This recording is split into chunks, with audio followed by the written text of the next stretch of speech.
Oi, gente! Bom dia, boa tarde, boa noite, né? Aí depende do horário que você vai estar assistindo esta nossa segunda aula, finalmente, sobre a demonologia em Santo Antão, que na verdade é uma mistura da biografia de Santo Antão com aquilo que ele nos ensinou sobre as realidades místicas, sobre as verdades espirituais, né? Sobre as realidades espirituais, né? Sobre o inferno também e as insídias do maligno contra os cristãos, né? Contra cada um de nós. E depois de um mês que eu coloquei a nossa primeira aula sobre a demonologia em Santo Antão, hoje eu vim então para a nossa segunda aula para nós darmos continuidade, né, sobre a história desse grande monge do deserto, um dos primeiríssimos monges do deserto, né, que viveu lá por volta do ano 200 e pouquinho, né, e a gente vai falar sobre Santo Antão, então, dando continuidade à nossa aula. Lembrando, né, que nós já temos a nossa primeira aula publicada aqui no canal, né? Então, se você quer saber melhor quem é Santo Antão, né, entender melhor o contexto do que eu vou falar aqui agora, e a primeira parte sobre a demonologia, assista a aula 1, a demonologia em Santo Antão. E nós hoje vamos dar continuidade, então, a tudo que nós já falamos sobre as realidades espirituais que nós aprendemos com esse monge do deserto que viveu no iniciozinho do século 3, por volta aí do ano 210, 220, tá? Só recapitulando, né, Santo Antão era egípcio, né, de nascimento, ele era filho de pais nobres e ricos, né?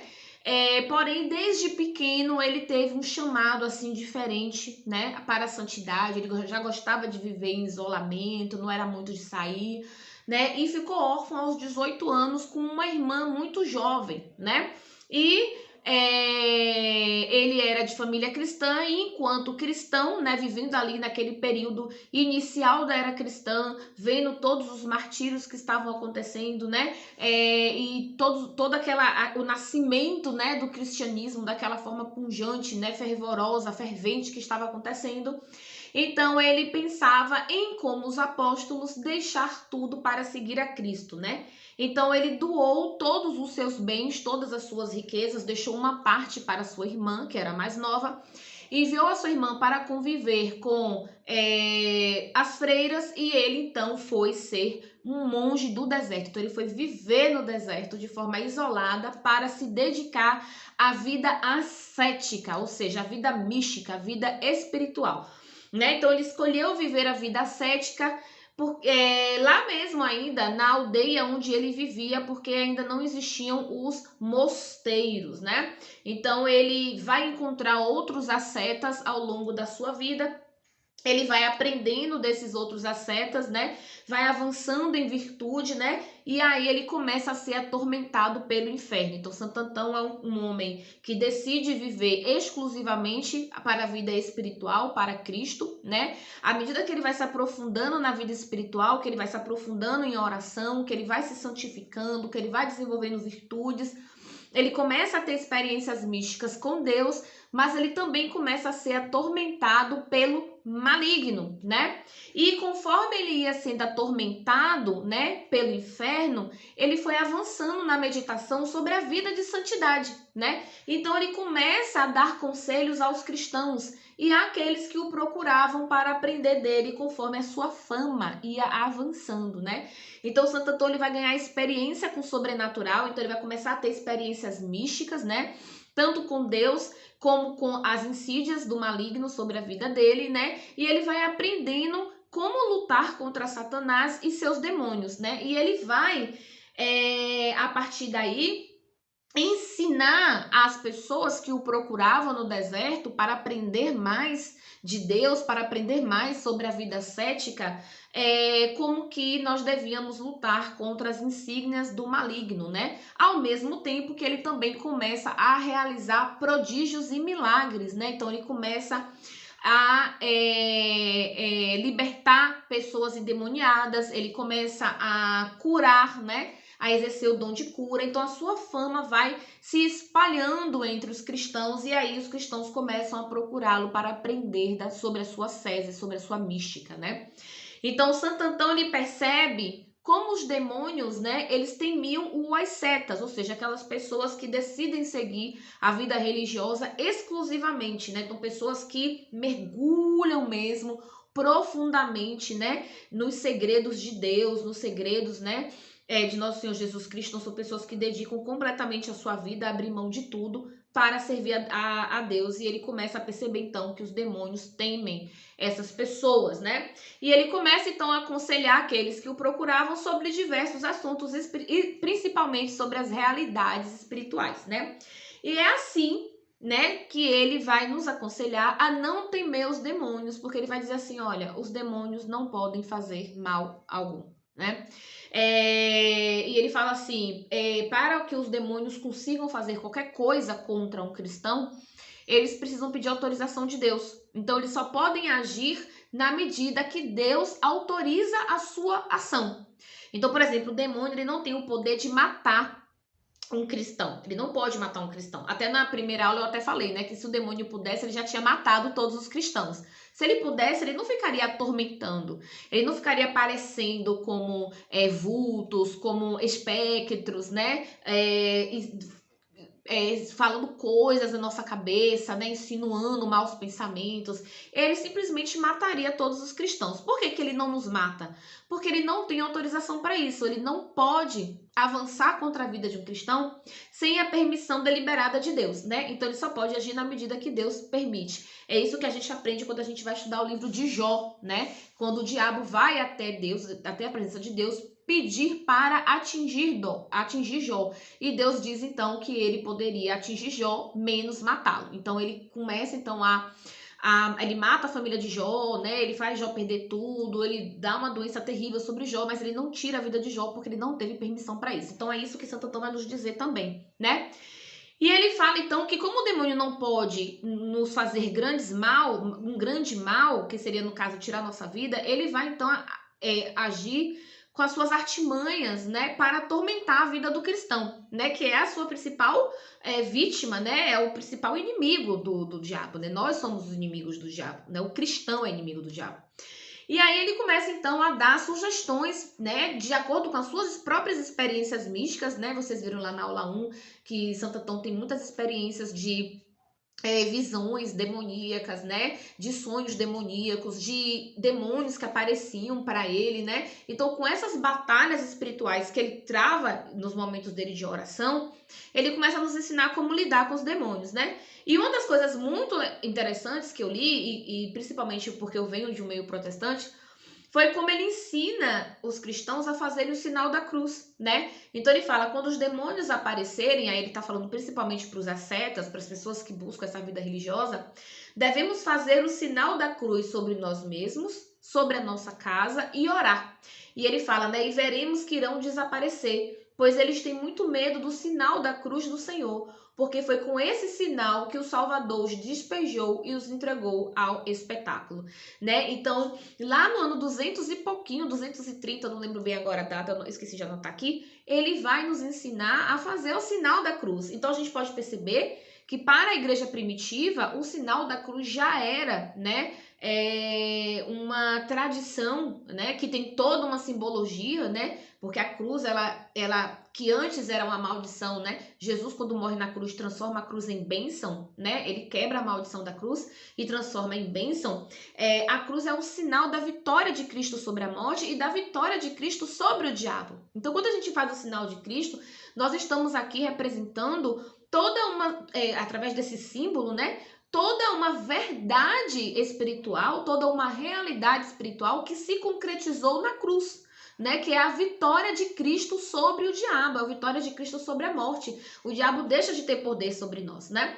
Então ele fala que o sinal da cruz é muito poderoso para afastar os demônios e que quando nós nos sentirmos atormentados, seja por pensamentos, seja por visões, né, seja por sugestões, que nós devemos, então, sempre recorrer ao sinal da cruz, porque o diabo teme esse sinal, porque é a cruz, né, Cristo, através da cruz, né, venceu o diabo. Então, a cruz tem poder sobre o diabo.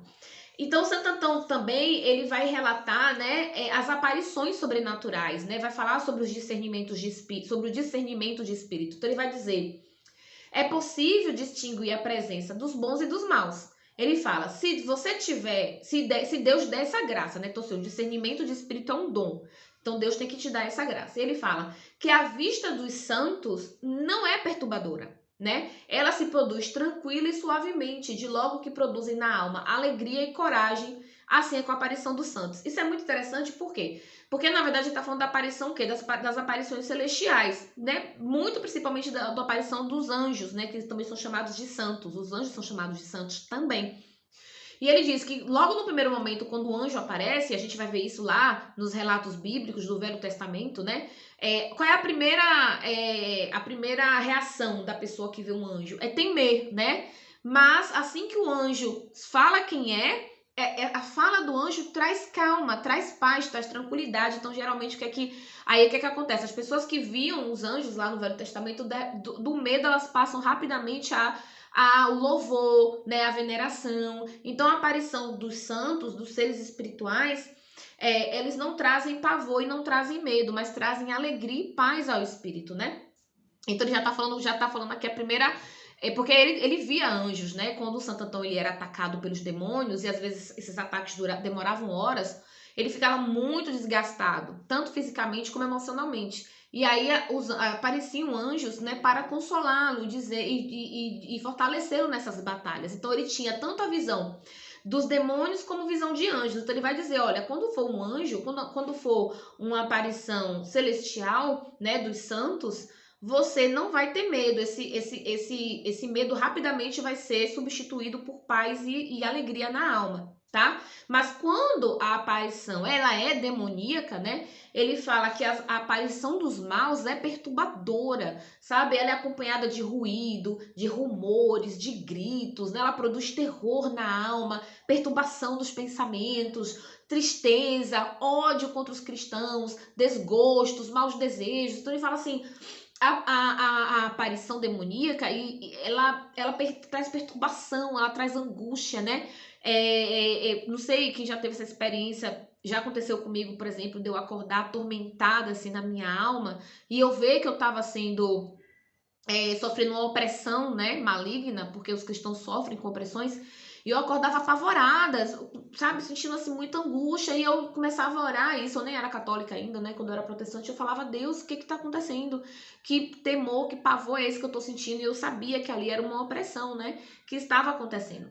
Então eu também tive essa experiência logo na minha conversão ao catolicismo. Depois eu parei de ter, graças a Deus, né, eu acho que o catolicismo ele rompeu assim com muitas coisas, muitas opressões que eu sofria, né, quando eu era protestante. E logo quando eu me converti, continuei a ter, tive um sonho muito perturbador na época, e realmente foi um sonho, eu sonhei com um demônio, com um ataque e tal, espiritual, e eu acordei muito assim, angustiada e tal, sabe? E depois disso nunca mais. Então, realmente, né, todos os maus desejos, os maus pensamentos, né, tudo isso são o quê? São opressões malignas, né, porque a gente pode sofrer ataques do maligno não só com aparições, com possessões, mas também com maus pensamentos, com maus desejos, com opressões, né, isso é o que nós chamamos de opressão. É você tá ali, de repente, vê um pensamento pecaminoso na sua cabeça, vê um pecado que você sabe que é pecado, que você quer rejeitar aquele pensamento e fica vindo, né, aquela angústia que dá, às vezes um sonho, que você acorda com um pavor, aterrorizado, tudo isso são opressões malignas, então são ações demoníacas, né? E ele fala, por isso, quando à vista de uma aparição, aí ele tá falando realmente, né, de aparições, se o medo não for logo substituído por uma alegria inefável, então nós devemos temer, porque aquela aparição não é santa, né? Então, aí ele vai dar o exemplo, né? Lá no livro de João, capítulo 8, e em Lucas, capítulo 1, né? Ele fala assim, quando Abraão, vendo o Senhor, exultou. E João, porque o anjo, né, que aparece para Abraão é nosso Senhor Jesus Cristo, né, segundo a tradição cristã. Então, por que Abraão não temeu o anjo que aparece para conversar com ele? Por causa porque era o Senhor, era uma aparição celestial, né? E ele fala, e João, quando a mãe de Deus falou, se estremeceu de alegria. Olha que interessante, né? Foi a primeira vez, quando eu estava estudando a patrística, foi a primeira vez que eu vi um pai da igreja chamar Maria de mãe de Deus, né? E eu falei, cara, Santo Antão, no ano 220, 230, né? Tá chamando Maria de mãe de Deus. Então, assim, e ele fala isso de forma muito natural. Então, assim, você percebe que na igreja primitiva já era comum se referir a Maria como mãe de Deus. Por quê? Porque os cristãos tinham já sabiam que Cristo era Deus, né? Já tinham a concepção de que Cristo é Deus, Cristo é um só com Deus, Cristo é a imagem de Deus, né? Ele é da substância de Deus. Por isso que a gente fala lá no credo, né? Creio em Deus Pai Todo-Poderoso e em nosso Senhor Jesus Cristo, né? E aí, consubstancial ao Pai. Então, quando a gente está falando consubstancial ao Pai, a gente está dizendo o quê? Que é da mesma substância, né? Então, Jesus Cristo também é Deus. Então, por isso que a gente fala Maria, Mãe de Deus, né? A gente está falando que Maria é Mãe de Deus, não do Deus Pai, mas do Deus Filho, do Deus que é a imagem do próprio Deus, né? Esse é o grande mistério da Santíssima Trindade. E aí ele vai e chama, né, Maria de Mãe de Deus. E eu falei, cara... E eu negava que Maria era mãe de Deus quando era protestante, né? Tem completa ignorância realmente histórica, teológica, filosófica, né? Lógica, inclusive, né? Do significado de Maria, de fato, quando ela dá à luz nosso Senhor Jesus Cristo, que nasce com duas naturezas, né? Jesus Cristo tem duas naturezas unidas, né? Aquela união hipostática, então ele nasce divino e nasce homem. Então ela é mãe do Cristo, o homem, e do Cristo divino, né? Ela é mãe dessas duas naturezas. Então, muito legal ver ele chamando Maria de Mãe de Deus, né? E ele fala, quando os demônios veem algo que eles têm medo, então aumentam as aparições. Desculpa. Quando os demônios veem alguém que tem medo, então eles aumentam ainda mais as aparições a fim de aterrorizarem ainda mais aqueles que eles estão aterrorizando, né? Então ele fala assim, se o demônio... Gente, o demônio não aparece para quem não é cristão, tá? Tipo assim, o demônio ele vai perseguir quem é cristão, quem não é dele. Então, quando ele aparece para um cristão e esse cristão tem medo dele, aí é que ele vai, de fato, atacar aquele cristão, porque ele fala, tem medo de mim, né? Então, aí ele que vai aumentar mesmo, né, os ataques, os assaltos, as aparições, os sonhos, né, as sugestões, porque ele percebe que ele consegue atingir o espírito daquele cristão. Então, nós não devemos, de fato, temer o diabo. Tá? Nós não devemos ter medo do diabo, devemos ter muita consciência de que o diabo não pode nos atingir naquilo acima de que nós suportamos, porque Deus não iria permitir. Então, ele não pode nos fazer mal sem a permissão de Deus. Então, quando a gente passar por essas situações, a gente deve ter em mente isso, né? Fazer o sinal da cruz, orar, repreender e seguir a vida. Não mostrar medo, porque se o diabo percebe que a gente tem medo, então aí mesmo que ele vai, de fato, né, investir contra as nossas vidas. E aí é muito interessante porque quem conta a história de Santo Antão na patrística, né, eu estou usando o livro da patrística, é Santo Atanásio, né? Santo Atanásio que escreve sobre a vida de Santo Antão e vai relatar aquilo que os outros monges e outros ascetas contaram das experiências de Santo Antão, da vida de Santo Antão. E aí, Santo Antão viveu vários assaltos, né? Ele teve muitas experiências com demônios, né? Com visões, e ele vai narrar alguma dessas experiências. Então ele fala assim, que uma aparição que Santo Antão contou foi o seguinte, uma noite, Santo Antão estava rezando, lembrando que Santo Antão estava sempre sozinho, né? Ele ficava sempre só, ele vivia só. Ele estava rezando quando alguém bateu a porta do mosteiro dele, da casa onde ele vivia.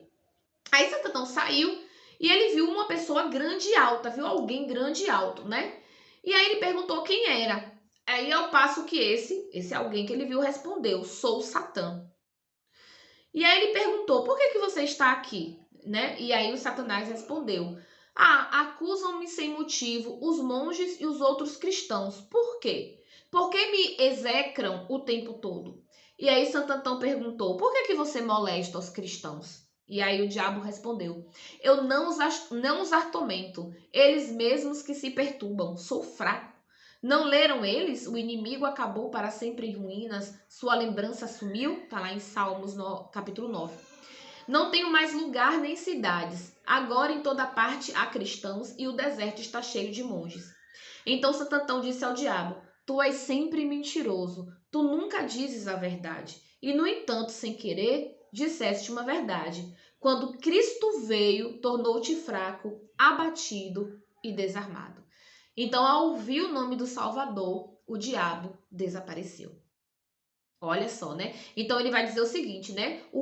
Se o próprio diabo confessa que ele nada pode, devemos desprezá-lo totalmente. né? Agora, claro, onde é que estava a mentira do diabo aqui? Em dizer que não perturba os cristãos, né? Então, ele foi lá contar uma mentira. E Santo Antão sabia que ele estava mentindo, porque no diabo não pode haver verdade, né? E, então, Peraí, que eu passei aqui sem querer, gente, os slides, né? Então, ele fala que nós devemos desprezar o diabo, né? Então, ele fala, se eles percebem em nós o medo, eles atacam como ladrão e intensificam nossos terrores. Eles aumentam nosso terror por meio de aparições e de ameaças. Mas, se nos encontram alegres no Senhor, meditando em nossos corações nas coisas do Senhor, eles batem em retirada. Ou seja, o demônio ele vai atormentar aquele cristão, principalmente, que está fraco na fé, que não está em comunhão com Deus, né? Então, esses ele vai atormentar mais. Mas se ele vem nos atormentar e ele nos encontra, né? Numa vida de santidade, em estado de graça, se confessando, né, recebendo a Santa Comunhão, né, vivendo uma vida de oração, né, em comunhão com Deus, então ele vai se afastar, ele vai bater em retirada, né? Outra história que Santo Antão nos contou foi o seguinte: Santo Antão estava enclausurado, né, estava lá no mosteiro dele, isolado, como sempre, vivendo sozinho, quando um oficial do exército chamado Martiniano bateu em sua porta, pedindo desesperadamente para ele ajudá-lo com sua filha que estava endemoniada. Então, esse oficial estava com a filha endemoniada em casa, vai até Santo Antão pedindo ajuda. Aí Santo Antão, gente, ele não abriu a porta, ele não abria a porta para visitantes, tá? Era muito raro ele receber visitas. Então, geralmente as pessoas iam, ficavam na porta e ele atendia de lá. E aí, lá de cima mesmo, ele perguntou: homem, o que queres de mim? Eu sou um homem como tu. Mas, se crês em Cristo, ora a Deus com fé e tua súplica será ouvida. O homem rezou com fé e partiu, e quando ele chegou em casa, sua filha estava liberta do demônio, estava, né, a possessão tinha sido exterminada, né? Então, essas coisas que iam acontecendo iam fazendo com que a fama de Santo Antão fosse aumentada. Por quê? Porque aí um ia contando pro outro, ia contando pro outro. Então, muitas pessoas que estavam sofrendo com possessões, com doenças, elas iam para a porta do mosteiro e ficavam lá, na porta do mosteiro, né? E Santo Antão ele não abria porque ele vivia enclausurado, os monges viviam enclausurados, mas elas acreditavam, oravam com ardor e ficavam curadas, né, dos seus sofrimentos. Então, as lutas de Santo Antão contra os demônios ficaram conhecidas por meio de seus visitantes. Então, as pessoas que iam no mosteiro dele, né, viviam um milagre. E aí, ao viver esse milagre, quando elas voltavam para a cidade, elas iam contando e espalhando. Então, Santo Antão foi ficando famoso no meio cristão por causa dessas coisas, né? E é muito interessante porque as próprias lutas de Santo Antão contra os demônios não era nem Santo Antão que falava, eram os visitantes que ouviam, né, de lá de fora, os próprios visitantes narravam que ouviam o rumor de muitas vozes, então muitas vozes falando. Santo Antão vivia sozinho, né, muitos tinidos de armas, rugidos, barulhos estranhos, né, e à noite, principalmente, eles viam a montanha onde Santo Antão vivia cheia de animais e viam Santo Antão combatendo e orando contra esses inimigos, né, contra o que ele via, porque esses animais que eles viam não eram animais, eram espectros demoníacos, né, que apareciam em forma de animais. Então eles viam Santo Antão rezando e orando, né, e a montanha cheia de coisas estranhas acontecendo. Então eles iam levando isso para a cidade e iam contando aquilo que viam. Outra coisa, né, quando Santo Antão fazia a vigília noturna, o diabo sempre enviava, a vigília noturna é o quê, né, passava a noite em oração, né, então as vigílias da noite. Desculpem, gente. O diabo, ele enviava animais. E quase todas as hienas do deserto o rodeavam com a boca aberta, ameaçando morder ele, né? Porque ele entrava em oração. E aí o diabo enviava as hienas e as hienas ficavam ali ao redor de Santo Antão com a boca aberta, né? Naquela ameaça de morder, de atacar para matá-lo. E aí Santo Antão, conhecendo as artimanhas do maligno, porque era para perturbar ele, para ele parar, né? Com a sua vigília, ele falava: se recebestes contra mim poder, estou pronto a me deixar devorar. Se fostes enviado pelos demônios, não espereis mais. Retirai-vos, sou servo de Cristo. Então, Santo Antão já sabia que isso era artimanha do maligno. Ele falava: olha, se vocês vieram aqui para me devorar, eu tô aqui, me devorem. Agora, se vocês não vão fazer nada, se retirem, porque eu sou de Cristo, né? Então, Santo Antão tinha certeza, assim, que o diabo não poderia fazer nada com ele sem a permissão de Cristo. E aí, quando as hienas ouviam isso, elas fugiam, né? Outra história também de Santo Antão, muito interessante, é a seguinte. Uma vez Santo Antão foi incomodado por alguém que batia na porta. Quando ele olhou, ele viu um animal de aparência humana até as coxas, mas com as pernas e pés parecidos com de asno. Santo Antão disse: sou servo de Cristo. Se foste enviados contra mim, eis-me aqui.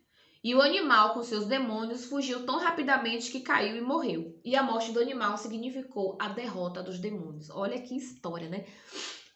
Sempre que eu tipo assim, o que eu vou falar, eu vou contar mais 2 histórias pra vocês, depois eu vou contar a sensação que eu tenho quando eu leio essas coisas. Milagres que foram atribuídos a Santo Antão. Então, até agora a gente falou das batalhas de Santo Antão contra o maligno, contra o diabo. Agora a gente vai falar de alguns milagres que aconteceram por intermédio da intercessão de Santo Antão.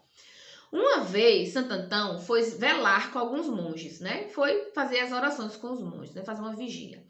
Eles estavam no deserto e os camelos levavam pão e água. Lembrando, eles estavam no deserto do Egito, então vocês imaginem, né? Na estrada faltou água e o calor era extremo, né? E eles começaram a correr risco de vida, né? Então eles acabou a água, eles não estavam encontrando água, né? E eles ficaram extremamente esgotados pelo calor do deserto, né? E eles deitaram e esperaram a morte. Eles falaram: olha, nós vamos morrer. Santo Antão estava junto com eles, né? Santo Antão, vendo a situação, ele se afastou, se ajoelhou e começou a rezar, né? Logo o Senhor fez jorrar água no mesmo lugar onde eles estavam orando, né? E todos então beberam, encheram os odres e terminaram a viagem sãos e salvos. Eu nem coloquei aqui, mas o resto dessa história é o seguinte: eles dispensam os camelos, né? Os camelos vão embora, porque já não tinha mais água. Eles acham que vão morrer, então ficam lá jogados no deserto. E aí, quando o Santo Antão ora, Deus manda a água, né? Faz jorrar água, e eles ainda encontram os camelos mais à frente, para eles poderem continuar a viagem deles, né? Os camelos ficaram enroscados. O cabo, né? Aqueles cabos que eles usavam para guiar os camelos, ficou enroscado em umas pedras, e eles ainda encontraram os camelos e puderam seguir a viagem com os camelos. Grande história, né? Outra história dele também, de cura, né? Certo homem chamado Frontão, né? Ele era membro da corte da justiça. Ele estava muito doente, né? E ele foi à montanha e suplicou a Santo Antão que orasse por ele. Santo Antão orou e lhes disse: vais e seja curado. Só que Frontão se recusou a ir embora e ficou lá alguns dias. E aí Santo Antão disse: olha, se você ficar aqui, você não vai ser curado, né? Vai, quando você chegar ao Egito, verás o sinal realizado em ti. Então o Frontão foi embora, então o Frontão foi para lá doente, continuou doente. Santo Antão disse: olha, você vai ser curado, volte para sua casa, volte para o Egito. Ele teimou, porque eu acho que ele achou que ele só ficaria curado se ele ficasse lá. Santo Antão falou: olha, se você ficar aqui, você não vai ser curado. Volta para casa, que quando você chegar no Egito, você vai ver a cura acontecer. E aí Frontão creu, né? Acreditou, teve fé na palavra de Santo Antão, resolveu voltar para o Egito ainda doente, e quando ele chegou no Egito, de fato, ele foi curado, né? Então olha que história incrível, né? Então quando ele viu o Egito, né? Quando ele saiu do deserto e viu a cidade, então ele ficou curado. Outra história de Santo Antão de cura, muito legal, é uma cura à distância que aconteceu por intermédio da intercessão dele. Uma menina sofria de um terrível mal. Como é que era o mal dela? As lágrimas, os mucos, né? Quando caíam na terra, viravam vermes, né? Então ela estava paralisada, tinha uma deformação nos olhos, uma doença horrível. E os seus pais a levaram para o deserto junto com um grupo de monges que ia para o mosteiro. E eles ficaram esperando fora da montanha com a menina, né? Os pais e a menina ficaram esperando fora da montanha, e o monge confessor foi para a casa de Santo Antão. Né? Quando os monges iam falar da menina, iam contar, dizer que fora da montanha tinha uma família, que a menina estava doente assim, Santo Antão se antecipou e explicou qual era o mal da menina, explicou qual era a doença da menina. E disse ainda aos monges: voltei, se ela não estiver morta, vocês a encontrarão curada. E ele falava, né? Eu não tenho poder de curar cura é obra do Salvador. E em todo lugar ele usa de misericórdia para aqueles que o invocam. Isso é muito legal porque quando a gente vê essas curas por meio da intercessão de Santo Antão, ele mesmo deixa muito claro, e é assim que nós católicos cremos, que o homem em si não tem poder de curar. Né? Então a gente fala assim, eu consegui pela intercessão de Nossa Senhora, pela intercessão de Santo Antão, pela intercessão de Santo Antônio, pela intercessão de Santa Giana Beritamola, uma cura. Aí as pessoas falam, mas eles não são deuses, eles não podem curar. De fato, eles não podem curar, né? Quem cura é o nosso Salvador. O que eles podem fazer é pedir, né? Eles podem chegar lá na presença de nosso Senhor Jesus Cristo, porque nós católicos cremos que os santos do Senhor estão na presença de nosso Senhor Jesus Cristo, e pedir, né? Então a cura vem pela participação que os santos têm nos méritos de Cristo, né? Porque eles estão na presença de Cristo, pedindo e intercedendo. Então ele fala, né? Nenhum dos santos, nossos santos, tem poder de curar, mas eles têm o poder de interceder, de pedir, né? E pelos méritos de Cristo, pela participação dos méritos de Cristo, então o milagre acontece. Então a gente vê o milagre acontecendo aqui através, né, da intercessão de Santo Antão. Outro exemplo muito legal, né, da intercessão e do poder de cura de Santo Antão era a morte no deserto. Foi uma história de morte no deserto. Qual foi a história? 2 irmãos estavam indo ver Santo Antão. A água acabou no meio do caminho, né? Lembrando que Santo Antão vivia no deserto, então a água era muito importante. Aí um dos irmãos morreu e o outro estava para morrer. Então já tinham se abandonado à morte, né? Santo Antão, lá da montanha, lá longe, né? Sem ver nada, chamou 2 irmãos que lá estavam e mandou-os correndo socorrer o irmão que ainda estava vivo, dizendo que havia sido revelado a ele em oração a situação. Os irmãos viajaram, encontraram esses 2 irmãos no deserto, um já morto e o outro para morrer, deram água para o que estava vivo, né, e o levaram a Santo Antão. E é muito interessante porque Santo Antonásio, quando está relatando isso, ele fala, né, mas por que será que Deus permitiu que o outro morresse, né? Nós não sabemos, né, por que ao outro foi permitido a morte, mas a esse irmão, né, foi permitido continuar vivendo, provavelmente para manifestar a glória de Deus. Então, e acho que essa viagem era 2 dias de viagem ainda, de distância, sabe? Que Santo Antão tava desses irmãos. E imagina, não tinha internet, não tinha celular, não tinha nada, né? Como é que Santo Antão ficou sabendo dessa situação? De fato, foi uma revelação e sonho que ele teve. Então, assim, quando eu vejo essas histórias de milagres realizadas por homens tão santos, né? Eu vejo Cristo falando, né? Se creres, vós farão coisas maiores do que estas. E eu falo, gente, de fato, os santos do Senhor, aí eu tô falando daquela época porque eu tô estudando naquela época, eles realizaram coisas muito extraordinárias, muito. Porque quando eu li a Bíblia, quando eu não era católica, né? E eu não tinha conhecimento de história da igreja, da vida dos santos, dos mártires, eu falava, Senhor, o Senhor falou que se nós crêssemos, nós faremos coisas maiores do que o que tu fizeste, mas eu não vejo isso assim. E aí, quando eu comecei a estudar a história da igreja e comecei a estudar a patrística, eu fui descobrindo a vida desses homens extraordinários que viveram sobre a terra, eu falo, Senhor, o Senhor falou a verdade, porque, gente, são coisas muito extraordinárias. São coisas assim, como bem que ele falou, né? Se tiveres a fé do tamanho de um grão de mostarda, direis essa montanha, saia daqui, vai pra lá e ela irá. O que ele tá falando? Ele não tá sendo literal com isso. Ele tá dizendo, vocês farão coisas extraordinárias, vocês farão milagres, né? E de fato, gente, esses milagres aconteceram e ainda acontecem, né? Pela vida dos cristãos, dos santos do Senhor.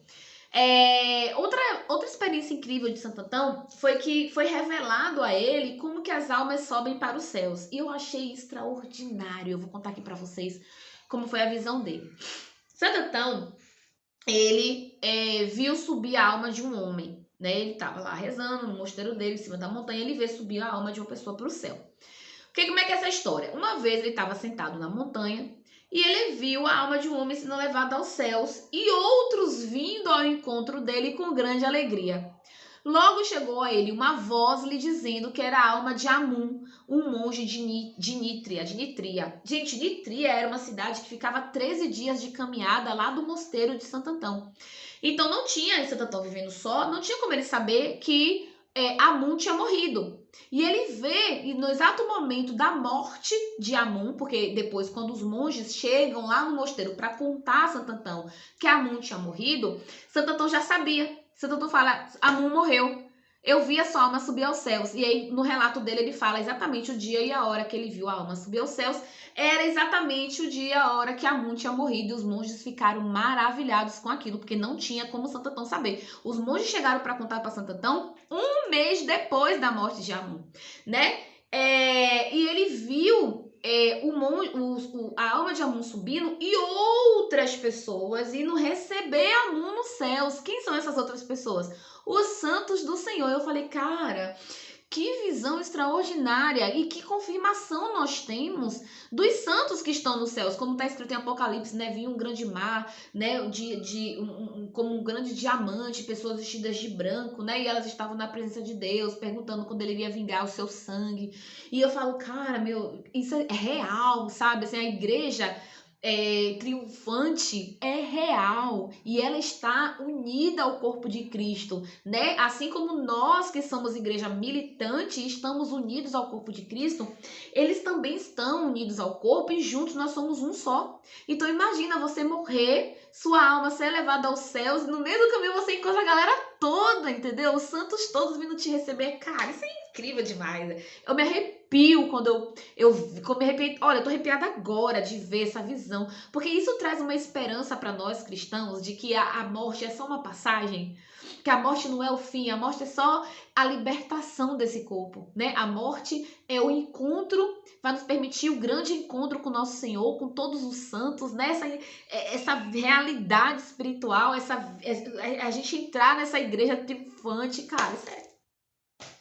Como é que é a história de Amon? Bom, Amon é um monge de Nitria. Esse Amon, uma vez, foi nadar com outro irmão, um irmão chamado Teodoro. Eles foram atravessar o rio Lico, né? Eles precisavam atravessar de um lado para o outro da margem. Ambos se afastaram para nadar, porque eles precisaram tirar a roupa, né? E eles não costumavam se olhar nu.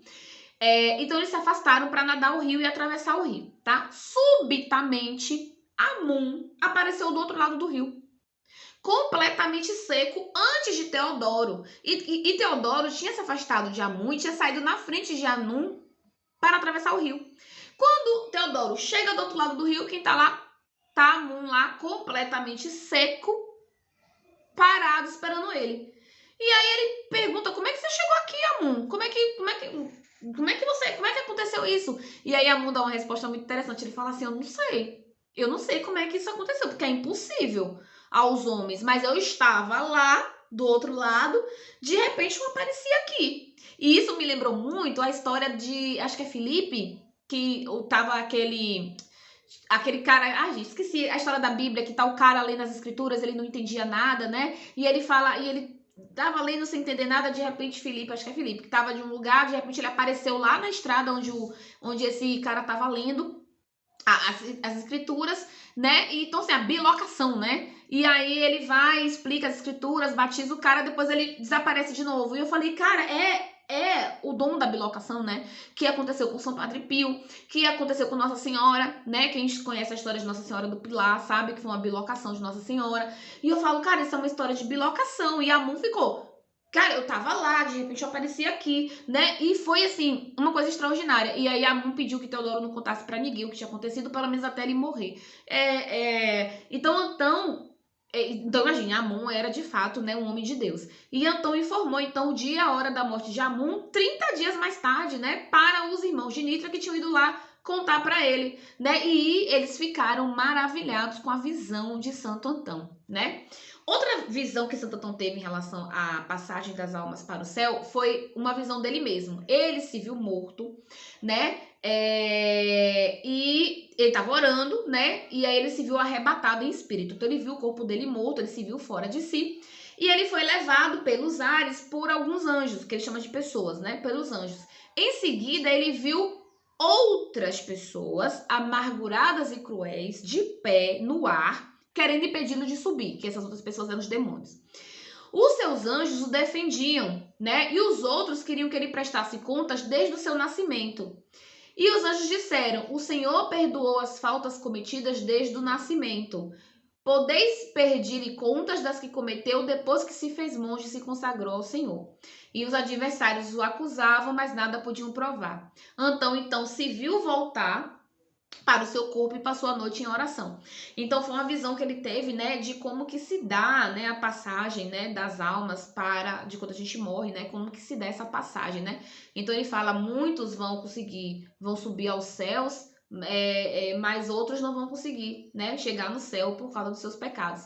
Ele admirava, então, por quais lutas e fadigas era necessário passar para atravessar os ares.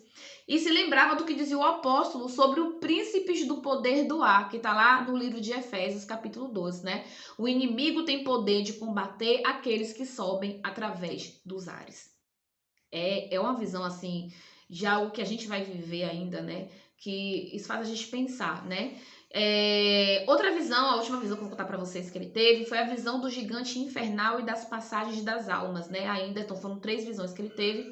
Primeira visão de Amun, depois ele mesmo se vivendo esse processo, e depois ele vê a visão do gigante infernal. Como é que foi a visão dele?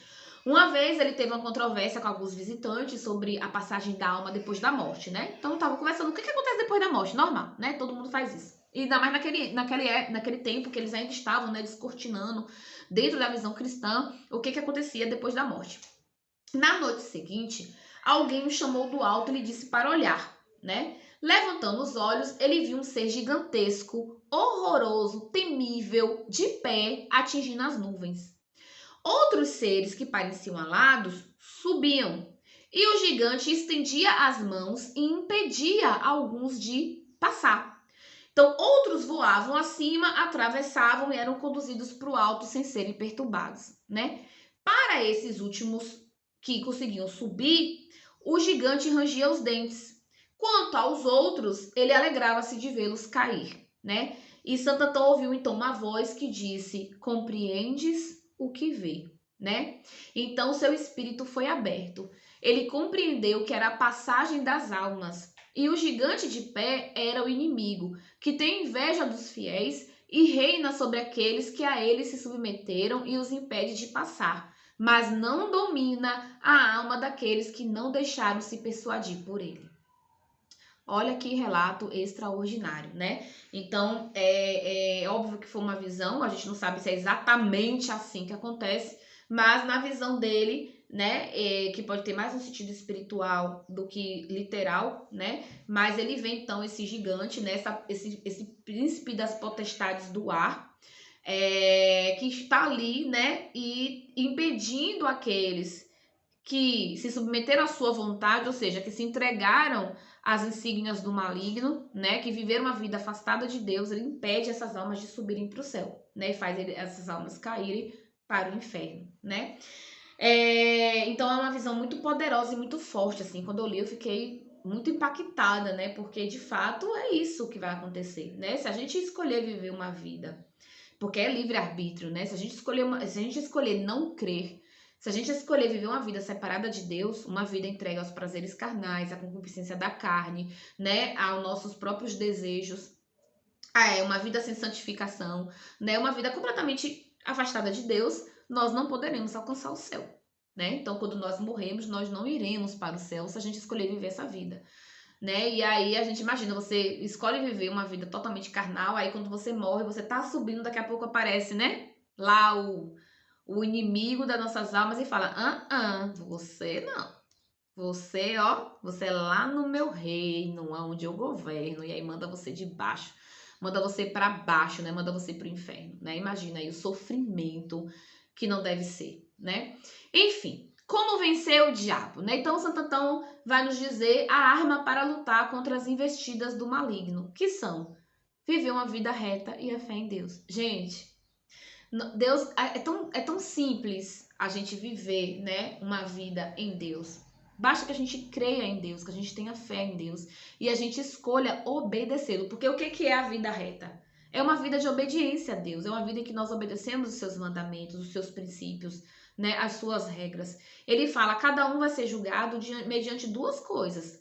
Cada um de nós conservou a fé, guardou fielmente os mandamentos, né? Ou seja, guardou fielmente os mandamentos você obedeceu a Deus, você obedeceu aos mandamentos dele, você cumpriu as ordenanças dele e você guardou a fé, né? Santo Antão fala da necessidade do cristão de dedicar tempo ao cuidado da alma, para que a alma não seja atraída pelas concupiscências da carne. Então, Santo Antão fala, olha, a gente cuidem da alma de vocês, dediquem tempo para cuidar daquilo que está aqui dentro. Porque se vocês não cuidarem da alma, vocês serão atraídos pela concupiscência da carne, porque a carne é forte, né? E a concupiscência da carne é muito forte, né? E nós já temos uma inclinação ao pecado por causa da nossa queda, né? Por causa do pecado original. Então ele fala que nós precisamos de fato dedicar tempo para cuidar da nossa alma. Bom, uma coisa também muito interessante que eu vi em Santo Antão é que ele respeitava muito o clero da igreja, né? Então isso também nos dá aí uma dica de como que a igreja funcionava. Ele respeitava extremamente a lei da igreja, ele inclinava a cabeça para os bispos e os sacerdotes, ele não se relacionava com cismáticos, com aqueles que não viviam a fé católica, né? Ele não teve amizade com os maniqueus, que era a seita da época, né? Que Santo Agostinho, inclusive, né, foi maniqueu por um bom tempo de sua vida, né? Ou com outros hereges, né? Outras heresias, né? Ele falava que a amizade com os hereges fazia muito mal para a alma, porque você podia se contaminar, né? Com aqueles ensinamentos. Ele abominava a heresia ariana, que defendia que Jesus Cristo não é Deus, né? Contra os arianos, ele ensinou, né, que o Filho de Deus não é criatura, né, que não foi tirado do nada, que ele é o verbo de Deus, ele é eterno, é sabedoria, é substância do Pai, né, era impiedade dizer, houve tempo em que Jesus não existia, ele fala, Jesus esteve sempre com o Pai, Jesus é substância do Pai, ele é a imagem do Pai, né, então ele estava sempre combatendo contra os arianos, né, ele teve uma visão em que ele viu inclusive o levante ariano, né, que iria dominar a igreja e perseguir os bispos e sacerdotes de Cristo. Então, antes do levante ariano, que a igreja foi dominada pelos arianos por um longo tempo. E durante esse tempo que os arianos governaram a igreja, eles perseguiram todos os bispos e sacerdotes de Cristo que não eram arianos, né? E ele vai ter essa visão antes de acontecer, né? E é interessante porque certo general chamado Balaque, ele perseguia e maltratava os cristãos. Ele batia nas virgens, desnudava, açoitava os monges, tudo isso com a aprovação dos arianos, né? E aí Antão teve uma visão de que a cólera de Deus ia cair sobre esse Balaque, né? E ele chama esse Balaque e avisa para Balaque parar de atacar os monges e atacar os cristãos de Cristo, porque ele ia sofrer o castigo de Deus. E aí Balaque riu dele, escarneou, né? Bateu nos mensageiros que mandaram o aviso de Santo Antão para ele e disse, né, que agora ele ia então perseguir Santo Antão. E 5 dias depois que ele recebeu essa mensagem, ele estava com o prefeito do Egito, chamado Nestor, eles estavam indo para Alexandria e eles estavam a caminho quando ele foi atacado pelo cavalo de Nestor, que era um cavalo muito manso. Era cavalo de brincar. Então, assim, por exemplo, o cavalo deles dois eram os mais mansos da baia de Nestor, eles brincavam juntos e tudo. E esse cavalo de Nestor, então, atacou Balaque, né, e comeu a perna de Balaque. Balaque ainda chegou vivo no Egito, porém, 3 dias depois, ele morreu, né? Então, ele, assim, sofreu de fato a ira de Deus. Então, Santo Antão era muito venerado, ele era reconhecido por sua santidade, muitos helenos iam lá só para tocá-lo, né? E era muito interessante porque Santo Antão não sabia ler, ele era iletrado, né? Como a maioria do povo daquela época. E uma vez tentaram rir dele por causa do seu analfabetismo, né? E ele respondeu, olha a outra lição aí. Qual das duas coisas é causa da outra? O espírito das letras ou a letra do espírito? E aí eles responderam, espírito. Então ele vai dizer, para quem é do espírito, as letras não são indispensáveis. Quando ele falou isso, eu lembrei imediatamente da Sagrada Tradição, né? Porque, gente, a palavra, a oralidade, o espírito vem antes da letra, vem antes daquilo que está escrito, certo? Então, nesse sentido, a igreja, ela vem antes da Bíblia, né? A tradição vem antes da Bíblia. A Bíblia, ela surge a partir da tradição, porque primeiro veio a palavra. E quando eu falo primeiro veio a palavra, eu estou me referindo também a Cristo, que é a própria palavra de Deus. Só depois, a partir da palavra, é que vem as Sagradas Escrituras.